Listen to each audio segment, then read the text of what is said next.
Malaysia talaga si Mr. Harry Roque. President Marcos Jr. last week issued Executive Order 81, which effectively removed Vice President Sara Duterte as well as former Philippine presidents, including Marcos Jr.'s predecessor, former President Rodrigo Duterte, from the National Security Council. Another Duterte spokesperson, Attorney Salvador Panelo, said that the move smacks of bad politics. Betsamin, however, says Panelo does not have any moral authority to question the decision of Marcos. Meron ako nabasa na something that reminded me that Panelo, during his time as presidential advisor, was also advocated the exclusion of then Vice President Leni Robredo. So he has no moral authority to question the decision of the president. But in a statement, Panelo denied that he had prevented Robredo from attending the meetings of the NSC, saying that the former vice president attended the council's July 2016 meeting. Bersamin meanwhile says that as the NSC is merely an advisory body to the president, Marcos has the right to ensure that whoever advises him has his fullest trust and confidence. I am not saying that the vice president does not anymore deserve to be trusted, but I am just saying that with the recent developments, it is not going to be good advice or good action on the part of the president to still have her on board. Anyway, the president has the absolute power, the power of absolute reorganization. Meaning, he can choose the people he listens to or he would listen to. So if the National Security Council is supposed to be including members who are trusted by the president, then let it be understood in that way.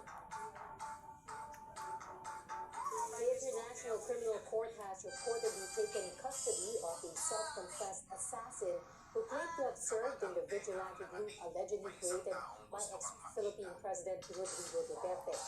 While the Marcos Jr. administration says it cannot comment on the whereabouts of supposed Davao Death Squad hitman Edgar Matabato. We have the report.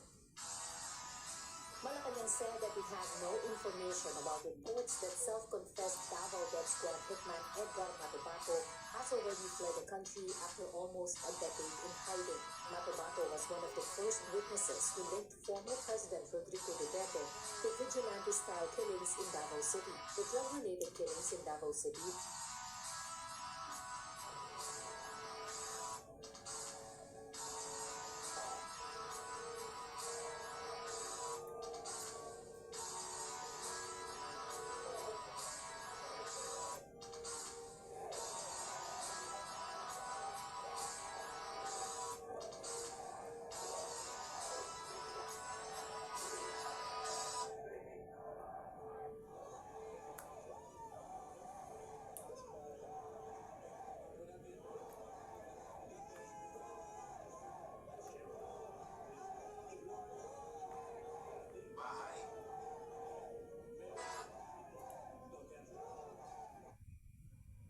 What's up mga kapatid? Welcome back po muli sa ating YouTube channel. Ito po ang inyong lingkod, Ingo News Commentaries.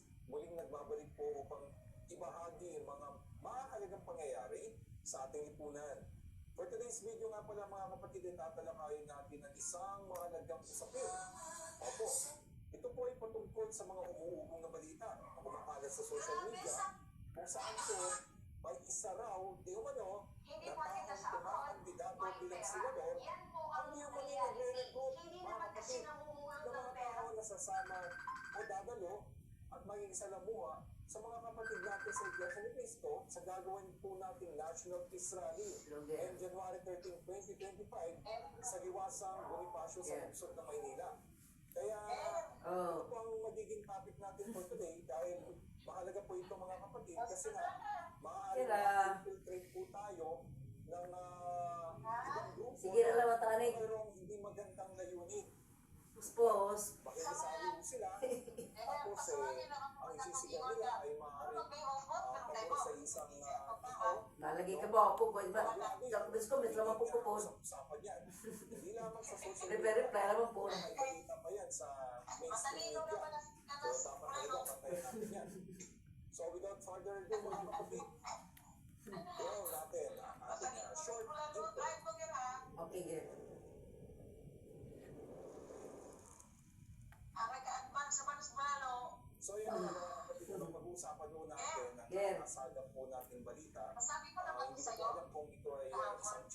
yung promoted ka na supervisor. Taktika ng mga makakaliwang grupo or sabihin na natin ng mga against doon sa isasagawang rally ng Iglesia ni Cristo para sa kapayapaan ng ating bansa. Bukod kasi sa nagpapasama ng mga comments sa iba't ibang content creators na ang tinatapos na nila ay patungkol dito sa gagawing peace rally ng Iglesia ni Cristo. Mayroon akong nabasa, Congratulations being you're promoted as a supervisor na ang sabi, mayroon daw lumalapit sa kanila in your company. tauhan di umano ng tumatakbong senador, nag-aalok daw ng pera, para sumama sa Bagang regalo. ng Iglesia ni Cristo. Tapos, ang isisigaw daw, ayun pangalan Adi palagi. ng senador na yun. Di ba? Ayokong Dabang, kin po na akong cellphone mo nga mo sakto mo daling type na yung ginig. Ako nang isingin ka mga usog naman. Tungkol doon sa tatakbong senador na yun, na kasalukuyan na may kinakaharap na kaso. So para sa akin, obvious naman. Kaya siya tatakbo sa pagkasenador ay para siguro. Ito, personal kong opinion nito at saka Na-stress ko na na siya. sinasabi na ang bawat sasabihin ko dito ay personal kong opinion o puro-puro. Stress na siya. Tapos may nga bayro nun Yung pa. nasa saloobin ko, sasabihin ko yun. Pero hindi ko intensyon na managasa ng karapatan ng ibang tao. So ito, personal ko lang to, kaya binablind item ko Stress na kayo. kasi Nauwa mo na siya sa sitwasyon. yung nasagap kong balita, unofficial statement po ito. Kay Murag, nang hinayang na dun. Las na pa yung mga utang ang bayro nun. Sa mga kababayan at mga kapatid, nais ko lamang pong linawin na Gikuha siguro nila rito. Gikuha siguro nila. welcome pong lahat sa gagawing rally ng Iglesia ni Cristo sa Liwasang Bonifacio sa lungsod ng Maynila. Nagka-istorya rin mo. January 13. Alinsunod po sa pagbili na rin po ng namamahala sa loob ng Iglesia ni Cristo. Imo sa gingnan.